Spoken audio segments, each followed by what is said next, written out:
நான் ஃபோனை அடிச்சு எல்லாம் பயப்படுவாங்க. நான் உண்மையை ஃபோன் அடிச்சு சொல்கிறேன் மாமாட்ட. நீங்கள் பயப்படுற மாதிரிலாம் ஒன்றும் இல்லை. நீங்கள் காசு வாங்கி விட்றாங்க. கண்டிப்பாக எனக்கு தெரியும். கொண்டு வந்து பேசுறீங்கன்னா அதே மாதிரி காசு வாங்கிட்டாரு.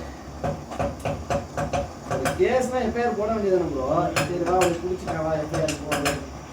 ஆனால் ரெண்டு பேரும் பயமுத்தன்னு நினச்சான். நான் பயப்படவே இல்லை. நீங்கள் வார்த்தை தாங்க நீங்கள் இப்போ ஸ்டேஷனுக்குள்ளே போங்க தெரியும். நாங்கள் வாக்காத ஸ்டாஃப். நீங்கள் பார்த்துருக்கீங்களா? ரெண்டு மூணு பார்த்துருக்கீங்களா? குருபை ஃபேமஸ் ஆயிடுவாரா? அவர் ரவுடி தானுங்க.